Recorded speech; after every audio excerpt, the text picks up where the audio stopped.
Harry Potter and the Half-Blood Prince. Chapter 6. Draco's Detour. Harry remained within the confines of the Burrows' garden over the next few weeks. He spent most of his days playing two-a-side Quidditch in the Weasleys' orchard, he and Hermione against Ron and Ginny. Hermione was dreadful and Ginny good, so they were reasonably well matched. And his evenings eating triple helpings of everything Mrs. Weasley put in front of him. It would have been a happy, peaceful holiday had it not been for the stories of disappearances, odd accidents, even of deaths now appearing almost daily in the Prophet. Sometimes Bill and Mr. Weasley brought home news before it even reached the paper. To Mrs. Weasley's displeasure, Harry's 16th birthday celebrations were marred by grisly tidings brought to the party by Remus Lupin, who was looking gaunt and grim, his brown hair streaked liberally with gray, his clothes more ragged and patched than ever. "There have been another couple of Dementor attacks," he announced as Mrs. Weasley passed him a large slice of birthday cake, "and they found Igor Karkaroff's body in a shack up north. The dark mark had been set over it. Well, frankly, I'm surprised he stayed alive for even a year after deserting the Death Eaters. Sirius's brother Regulus only managed a few days, as far as I can remember." "Yes, well," said Mrs. Weasley, frowning, "perhaps we should talk about something different." "Did you hear about Florian Fortescue, Remus?" asked Bill, who was being plied with wine by Fleur. "The man who ran—" "The ice cream place in Diagon Alley," Harry interrupted, with an unpleasant hollow sensation in the pit of his stomach. "He used to give me free ice creams. What's happened to him?" "Dragged off by the look of his place." "Why?" asked Ron, while Mrs. Weasley pointedly glared at Bill. "Who knows? He must have upset them somehow. He was a good man, Florian." "Talking of Diagon Alley," said Mr. Weasley, "looks like Ollivander's gone too." "The wand maker?" said Ginny, looking startled. "That's the one. Shop's empty. No sign of a struggle. No one knows whether he left voluntarily or was kidnapped." "But wands? What'll people do for wands?" "They'll make do with other makers," said Lupin. "But Ollivander was the best, and if the other side have got him, it's not so good for us." The day after this rather gloomy birthday tea, their letters and book lists arrived from Hogwarts. Harry's included a surprise. He had been made Quidditch captain.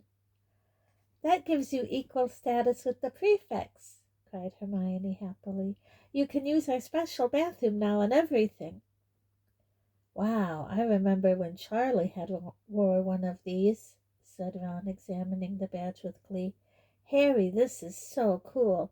You're my captain, if you let me back on the team, I suppose. Ha ha." "Well, I don't suppose we can put off a trip to Diagon Alley much longer now you've got these," sighed Mrs. Weasley, looking down Ron's book list. "We'll go on Saturday, as long as your father doesn't have to go into work again. I'm not going there without him." "Mom, do you honestly think you know who's going to be hiding behind a bookshelf in Flourish and Blots?" sniggered Ron. "Fortescue and Ollivander went on holiday, did they?" said Mrs. Weasley, firing up at once. "If you think security's a laughing matter, you can stay behind and I'll get your things myself." "No, I want to come. I want to see Fred and George's shop," said Ron hastily. "Then you just buck up your ideas, young man, before I decide you're too immature to come with us," said Mrs. Weasley angrily, snatching up her clock, all 9 hands of which were still pointing at mortal peril, and balancing it on top of a pile of just laundered towels. "And that goes for returning to Hogwarts as well." Ron turned to stare incredulously at Harry as his mother hoisted the laundry basket and the teetering clock into her arms and stormed out of the room. "Blimey, you can't even make a joke round here anymore." But Ron was careful not to be flippant about Voldemort over the next few days. Saturday dawned without any more outbursts from Mrs. Weasley, though she seemed very tense at breakfast. Bill, who would be staying at home with Fleur, much to Hermione and Ginny's pleasure, passed a full money bag across the table to Harry. "Where is mine?" demanded Ron at once, his eyes wide.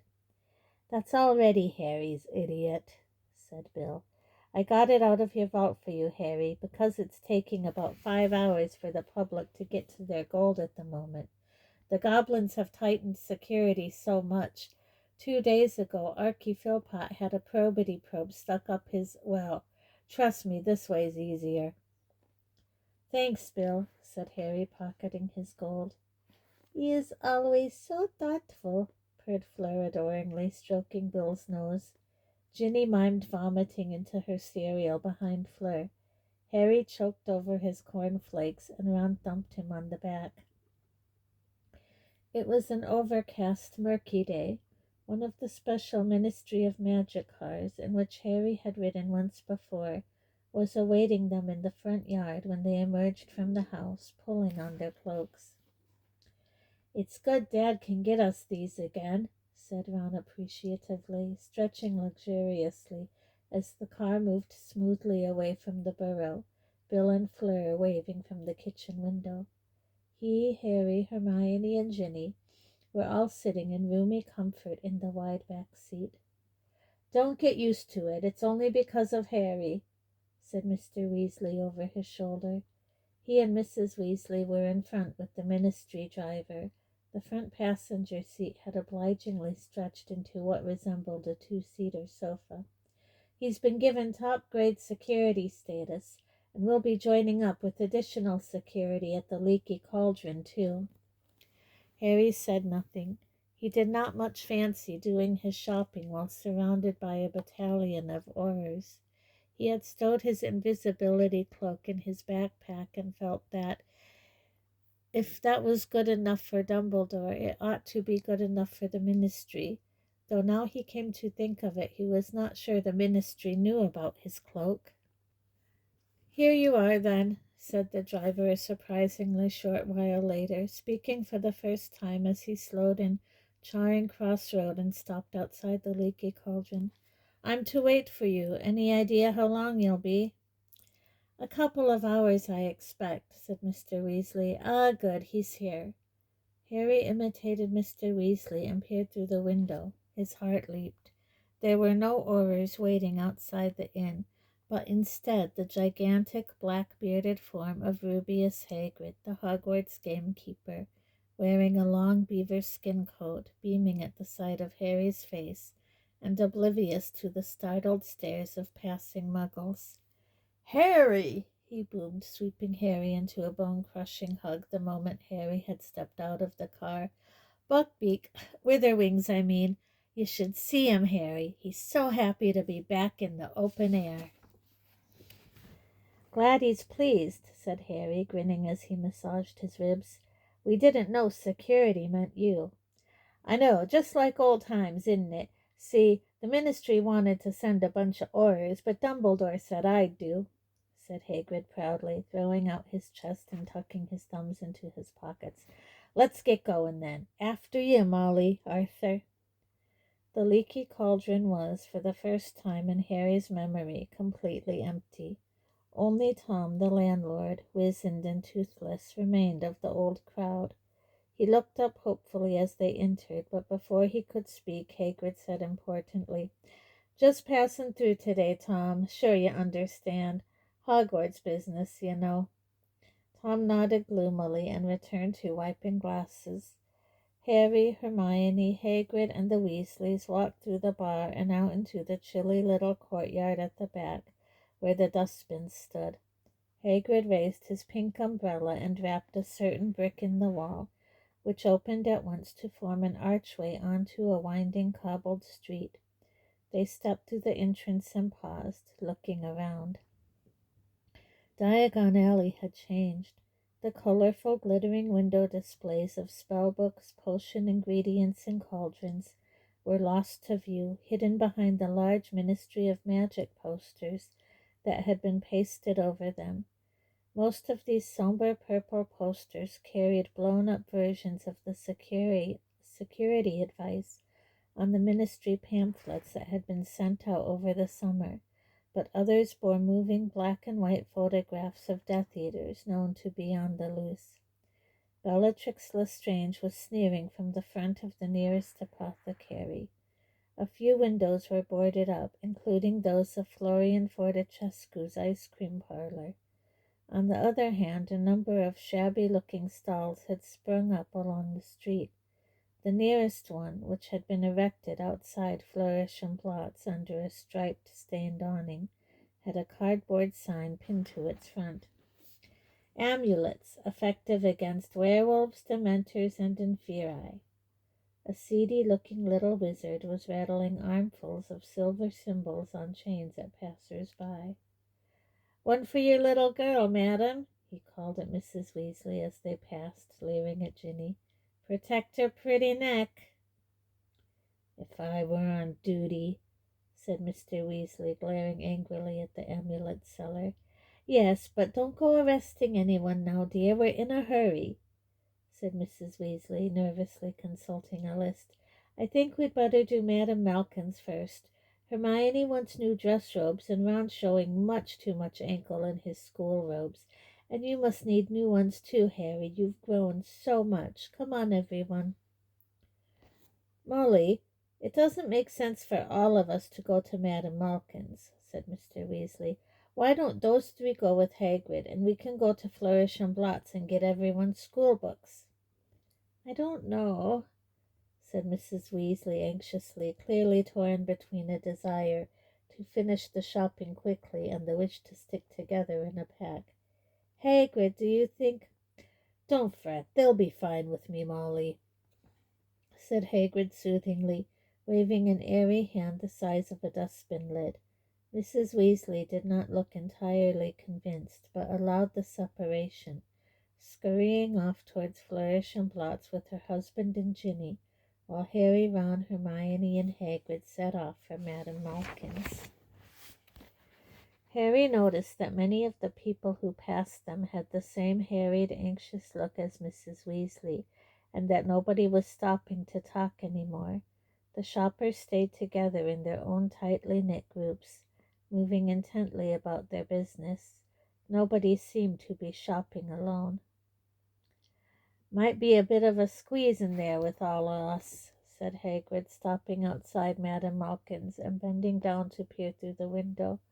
"I'll stand guard outside, all right?" So Harry, Ron, and Hermione entered the little shop together. It appeared, at first glance, to be empty, but no sooner had the door swung shut behind them than they heard a familiar voice issuing from behind a rack of dress robes in spangled green and blue. "Not a child, Mother, in case you hadn't noticed. I am perfectly capable of doing my shopping alone." There was a clucking noise, and a voice Harry recognized as that of Madame Malkin said, "Now, dear, your mother's quite right. None of us is supposed to go wandering around on our own any more. It's nothing to do with being a child. Watch where you're sticking that pin, will you?" A teenage boy with a pale, pointed face and white blonde hair appeared from behind the rack wearing a handsome set of dark green robes that glittered with pins around the hem and the edges of the sleeves. He strode to the mirror and examined himself. It was a few moments before he noticed Harry, Ron, and Hermione reflected over his shoulder. His light gray eyes narrowed. "If you're wondering what the smell is, Mother, a mudblood just walked in," said Draco Malfoy. I don't think there's any need for language like that," said Madame Malkin, scurrying out from behind the clothes rack, holding a tape measure and a wand. "And I don't want wands drawn in my shop, either," she added hastily, for a glance towards the door had shown her Harry and Ron both standing there with their wands out and pointing at Malfoy. Hermione, who was standing slightly behind them, whispered, "No, don't. Honestly, it's not worth it." "Yeah, like you to dare do magic out of school," sneered Malfoy. Who blacked your eye, Granger? I want to send them flowers. That's quite enough, said Madame Malkin sharply, looking over her shoulder for support. Madam, please. Narcissa Malfoy strode out from behind the clothes rack. Put those away, she said coldly to Harry and Ron. If you attack my son again, I shall ensure that it is the last thing you ever do. Really? Said Harry, taking a step forwards and gazing into the smoothly arrogant face that, for all its power, still resembled her sister's. He was as tall as she was now. Going to get a few of Death Eater pals to do us in, are you? Madame Malkin squealed and clutched at her heart. Really, you shouldn't accuse. A dangerous thing to say. Wands away, please. But Harry did not lower his wand. Narcissa Malfoy smiled unpleasantly. I see that being Dumbledore's favorite has given you a false sense of security, Harry Potter. But Dumbledore won't always be there to protect you. Harry looked mockingly all around the shop. Wow, look at that. He's not here now, so why not have a go? They might be able to find you a double cell in Azkaban with your loser of a husband. Malfoy made an angry movement towards Harry, but stumbled over his overlong robe. Ron laughed loudly. Don't you dare talk to my mother like that, Potter, Malfoy snarled. It's all right, Draco, said Narcissa, restraining him with her thin white fingers upon his shoulder. I expect Potter will be reunited with dear Sirius before I am reunited with Lucius. Harry raised his wand higher. Harry, no, moaned Hermione, grabbing his arm and attempting to push it down by his side. Think, you mustn't. You'll be in such trouble. Madame Malkin dithered for a moment on the spot, then seemed to decide to act as though nothing was happening, in the hope that it wouldn't. She bent towards Malfoy, who was still glaring at Harry. I think this left sleeve could come up a little bit more, dear. Let me just... Ouch! Bellowed Malfoy, slapping her hand away. Watch where you're putting your pins, woman. Mother, I don't think I want these any more. He pulled the robes over his head and threw them onto the floor at Madame Malkin's feet. You're right, Draco, said Narcissa with a contemptuous glance at Hermione. Now I know the kind of scum that shops here. We'll do better at Twilfit and Tattings. And with that, the pair of them strode out of the shop, Malfoy taking care to bang as hard as he could into Ron on the way out. Well, really, said Madame Malkin, snatching up the fallen robes and moving the tip of her wand over them like a vacuum cleaner so that it removed the dust. She was distracted all through the fitting of Ron and Harry's new robes, tried to sell Hermione wizards' dress robes instead of witches', and when she finally bowed them out of the shop, it was with an air of being glad to see the back of them. Got everything? Asked Hagrid brightly when they reappeared at his side. Just about, said Harry. Did you see the Malfoys? Yeah, said Hagrid, unconcerned. But they wouldn't dare make trouble in the middle of Diagon Alley, Harry. Don't worry about them. Harry, Ron, and Hermione exchanged looks. But before they could disabuse Hagrid of this comfortable notion, Mr. and Mrs. Weasley and Ginny appeared, all clutching heavy packages of books. Everyone all right? Said Mrs. Weasley. Got your robes? Right, then we can pop in at the apothecary and Ilops on the way to Fred and George's. Stick close now. Neither Harry nor Ron bought any ingredients at the apothecary, seeing that they were no longer studying potions, but both bought large boxes of owl nuts for Hedwig and Pigwidgeon at Ilops Owl Emporium.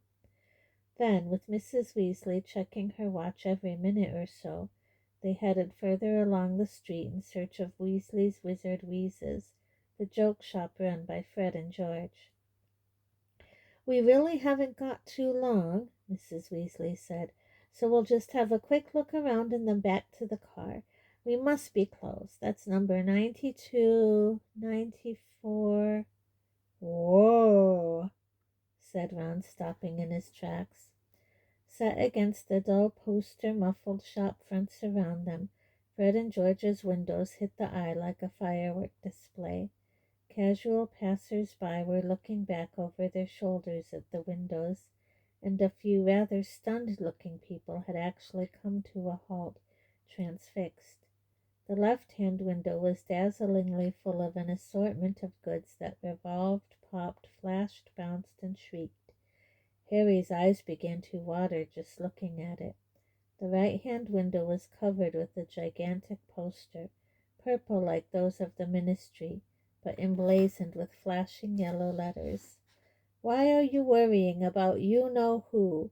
We should be worrying about you-know-poo, the constipation sensation that's gripping the nation. Harry started to laugh. He heard a weak sort of moan beside him and looked round to see Mrs. Weasley gazing dumbfounded at the poster.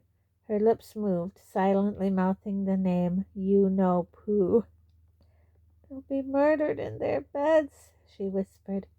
No, they won't, said Ron, who, like Harry, was laughing. This is brilliant. And he and Harry led the way into the shop. It was packed with customers. Harry could not get near the shelves. He stared around, looking up at the boxes piled to the ceiling. Here were the skiving snack boxes that the twins had perfected during their last unfinished year at Hogwarts.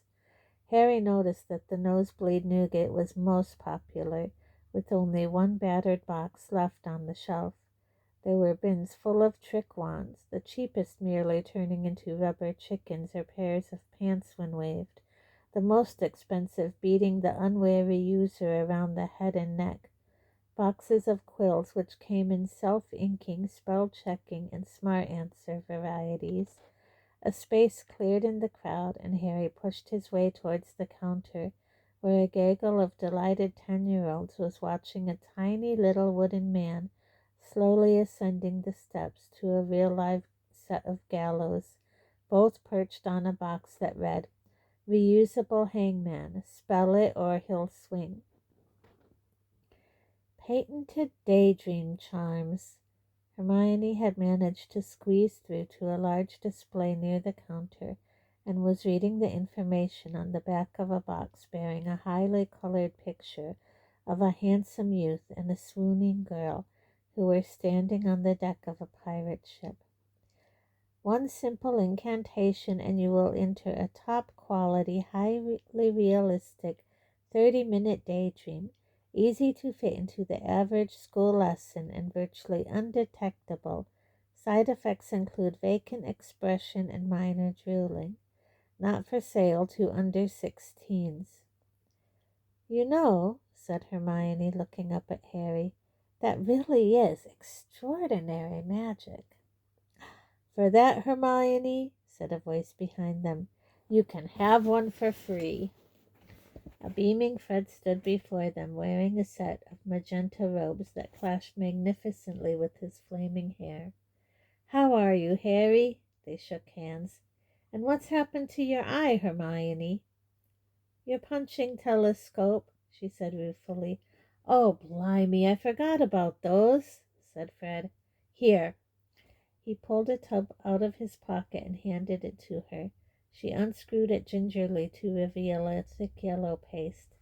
Just dab it on. That bruise'll be gone within the hour, said Fred. We had to find a decent bruise remover. We're testing most of our products on ourselves. Hermione looked nervous. It is safe, isn't it? Course it is, said Fred bracingly. Come on, Harry, I'll give you a tour. Harry left Hermione dabbing her black eye with paste and followed Fred towards the back of the shop, where he saw a stand of card and rope tricks. Muggle magic tricks, said Fred happily, pointing them out. For freaks like Dad, you know, who love Muggle stuff. It's not a big earner, but we do fairly steady business. They're great novelties. Oh, here's George. Fred's twin shook Harry's hand energetically. Giving him the tour? Come on through to the back. Harry, that's where we're making the real money. Pocket anything and you'll pay in more than galleons, he added warningly to a small boy who hastily whipped his hand out of the tub labeled, "Edible dark marks, they'll make anyone sick." George pushed back a curtain beside the Muggle tricks, and Harry saw a darker, less crowded room. The packaging on the products lining these shelves was more subdued. "We've just developed this more serious line," said Fred. "Funny how it happened. You wouldn't believe how many people, even people who work at the ministry, can't do a decent shield charm," said George. "Course, they didn't have you teaching them, Harry." "That's right. Well, we thought shield hats were a bit of a laugh. Challenge your mate to jinx you while wearing it and watch his face when the jinx just bounces off. But the ministry bought 500 for all its support staff, and we're still getting massive orders. So we've expanded into a range of shield cloaks, shield gloves. I mean, they wouldn't help much against the unforgivable curses, but for more minor to moderate hexes or jinxes. And then we thought we'd get into the whole area of defense against the dark arts because it's such a money spinner," continued George enthusiastically. "This is cool. Look, instant darkness powder. We're importing it from Peru. Handy if you want to make a quick escape. And our decoy detonators are just walking off the shelves. Look," said Fred, pointing at a number of weird-looking black hooter-type objects that were indeed attempting to scurry out of sight. "You just drop one surreptitiously and it'll run off and make a nice loud noise out of sight, giving you a diversion if you need one." "Handy," said Harry, impressed. "Here," said George, catching a couple and throwing them to Harry. A young witch with short blonde hair poked her head round the curtain. Harry saw that she too was wearing magenta staff robes. "There's a customer out here looking for a joke cauldron, Mr. Weasley and Mr. Weasley," she said. Harry found it very odd to hear Fred and George called Mr. Weasley, but they took it in their stride. "Right you are, Verity. I'm coming," said George promptly. "Harry, you help yourself to anything you want, all right? No charge." "I can't do that," said Harry, who had already pulled out his money bag to pay for the decoy detonators. "You don't pay here," said Fred firmly, waving away Harry's gold. "But—" "You gave us our startup loan. We haven't forgotten," said George sternly. "Take whatever you like, and just remember to tell people where you got it, if they ask." George swept off through the curtain to help with the customers, and Fred led Harry back into the main part of the shop to find Hermione and Ginny still poring over the patented daydream charms. "Haven't you girls found our special Wonder Witch products yet?" asked Fred. "Follow me, ladies." Near the window was an array of violently pink products around which a cluster of excited girls was giggling enthusiastically. Hermione and Ginny both hung back, looking wary. "There you go," said Fred proudly. "Best range of love potions you'll find anywhere."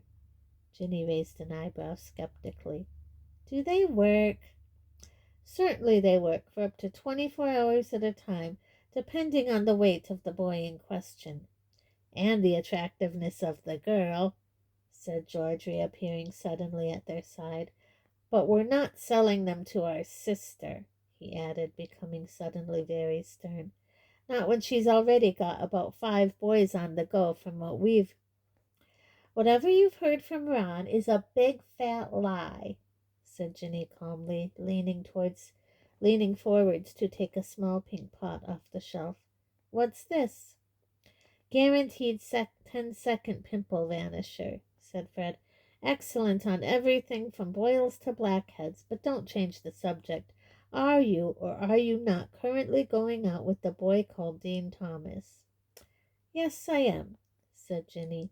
"And last time I looked he was definitely one boy, not 5. What are those?"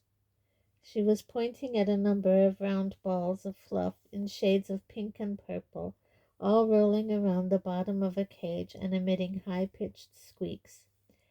"Pygmy puffs," said George. "Miniature puffskeins. We can't breed them fast enough. So what about Michael Corner?" "I dumped him. He was a bad loser," said Jenny, putting a finger through the bars of the cage and watching the pygmy puffs crowd around it. "They're really cute." "They're fairly cuddly, yes," conceded Fred. "But you're moving to boyfriends a bit fast, aren't you?" Jenny turned to look at him, her hands on her hips. There was such a Mrs. Weasley-ish glare on her face that Harry was surprised Fred didn't recoil. "It's none of your business, and I'll thank you," she added angrily to Ron, who had just appeared at George's elbow, laden with merchandise, "not to tell tales about me to these two." "That's 3 galleons, 9 sickles, and a newt," said Fred, examining the many boxes in Ron's arms. "Cough up." "I'm your brother." "And that's our stuff you're nicking. 3 galleons, 9 sickles. I'll knock off the newt." "But I haven't got 3 galleons, 9 sickles." "You'd better put it all back then, and mind you put it on the right shelves." Ron dropped several boxes, swore, and made a rude hand gesture at Fred that was unfortunately spotted by Mrs. Weasley, who had chosen that moment to appear. "If I see that again, I'll jinx your fingers together," she said sharply. "Mom, can I have a pygmy puff?" said Ginny at once. "A what?" said Mrs. Weasley warily. "Look, they're so sweet." Mrs. Weasley moved aside to look at the pygmy puffs, and Harry, Ron, and Hermione momentarily had an unimpeded view out of the window. Draco Malfoy was hurrying up the street alone. As he passed Weasley's wizard wheezes, he glanced over his shoulder. Seconds later, he moved beyond the scope of the window, and they lost sight of him. "Wonder where his mummy is," said Harry, frowning. "Given her the slip by the looks of it," said Ron. "Why, though?" said Hermione. Harry said nothing. He was thinking too hard. Narcissa Malfoy would not have let her precious son out of her sight willingly. Malfoy must have made a real effort to free himself from her clutches. Harry, knowing and loathing Malfoy, was sure the reason could not be innocent. He glanced around. Mrs. Weasley and Ginny were bending over the pygmy puffs. Mr. Weasley was delightedly examining a pack of Muggle-marked playing cards. Fred and George were both helping customers. On the other side of the glass, Hagrid was standing with his back to them, looking up and down the street. "Get under here, quick," said Harry, pulling his invisibility cloak out of his bag. "Oh, I don't know, Harry," said Hermione, looking uncertainly towards Mrs. Weasley. "Come on," said Ron. She hesitated for a second longer, then ducked under the cloak with Harry and Ron. Nobody noticed them vanish. They were all too interested in Fred and George's products. Harry, Ron, and Hermione squeezed their way out of the door as quickly as they could, but by the time they gained the street, Malfoy had disappeared just as successfully as they had. "He was going in that direction," murmured Harry as quietly as possible, so that the humming Hagrid would not hear them. "Come on." They scurried along, peering left and right through shop windows and doors, until Hermione pointed ahead. "That's him, isn't it?" she whispered, turning left. "Big surprise," whispered Ron, for Malfoy had glanced around, then slid into Knockturn Alley and out of sight. "Quick, or we'll lose him," said Harry, speeding up. "Our feet'll be seen," said Hermione anxiously, as the cloak flapped a little around their ankles. It was much more difficult hiding all three of them under it nowadays.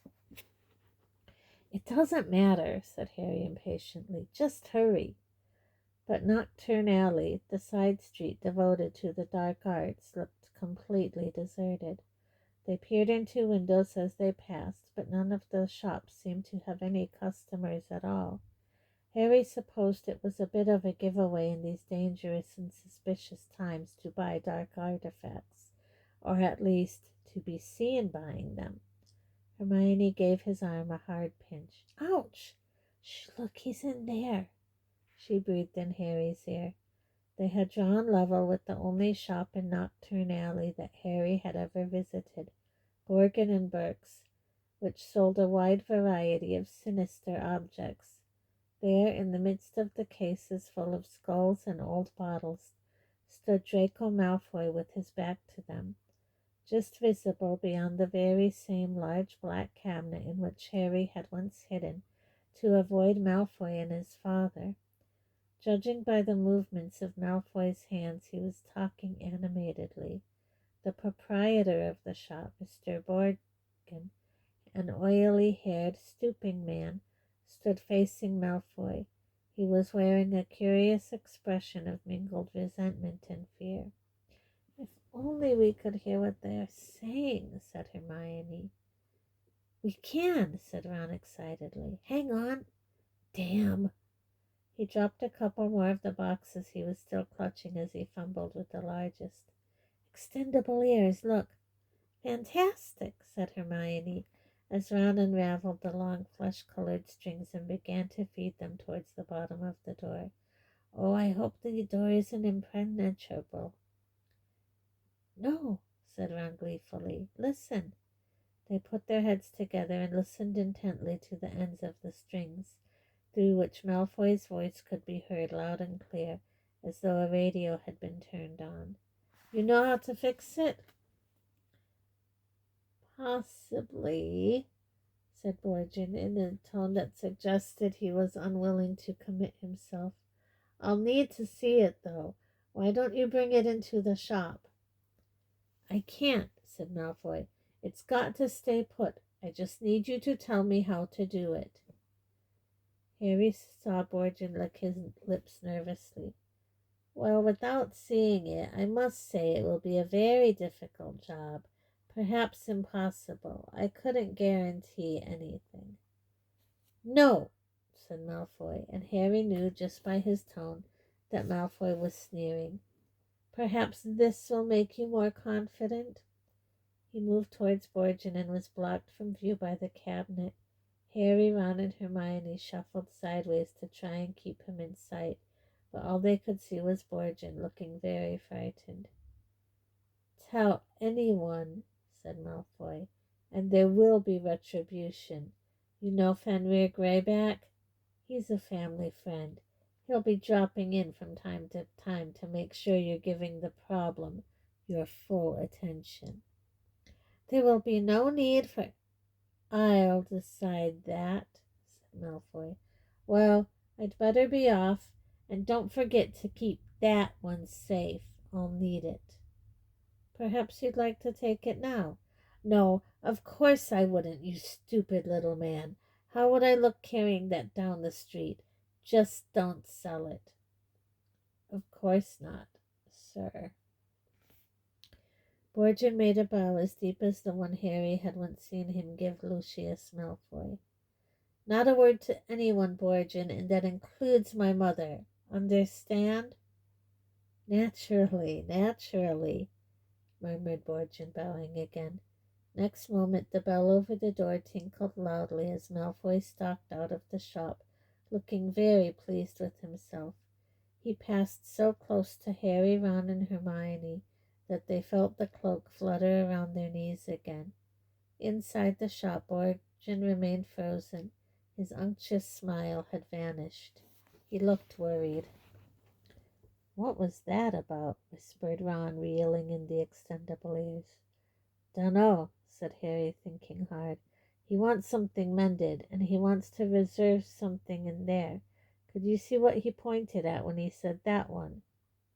No, he was behind that cabinet. You two stay here, whispered Hermione. What are you? But Hermione had already ducked out from under the cloak. She checked her hair in the reflection of the glass and marched into the shop, setting the bell tinkling again. Ron hastily fed the extendable ears back under the door and passed one of the strings to Harry. Hello. Horrible morning, isn't it? Hermione said brightly to Borgin, who did not answer, but cast her a suspicious look.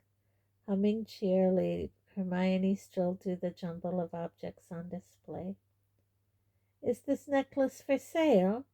she asked, pausing beside a glass-fronted case. "If you've got 1,500 galleons," said Borgin coldly. "Oh, no, I haven't got quite that much," said Hermione, walking on. "And what about this lovely, skull?" 16 galleons. "So it's for sale, then. It's not being kept for anyone?" Borgin squinted at her. Harry had the nasty feeling he knew exactly what Hermione was up to. Apparently, Hermione felt that she had been rumbled too, because she suddenly threw caution to the winds.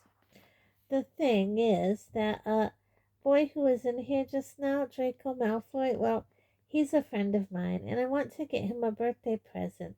But if he's already reserved anything, I obviously don't want to get him the same thing, so, It was a pretty lame story in Harry's opinion, and apparently Borgin thought so too. "Out!" he said sharply. "Get out!" Hermione did not wait to be asked twice, but hurried to the door with Borgin at her heels. As the bell tinkled again, Borgin slammed the door behind her and put up the closed sign. "Ah, well," said Ron, throwing the cloak back over Hermione. "Worth a try, but you were a bit obvious." "Well, next time you can show me how it's done, Master of Mystery," she snapped. Ron and Hermione bickered all the way back to Weasley's Wizard Wheezes, where they were forced to stop so that they could dodge undetected around a very anxious-looking Mrs. Weasley and Hagrid, who had clearly noticed their absence.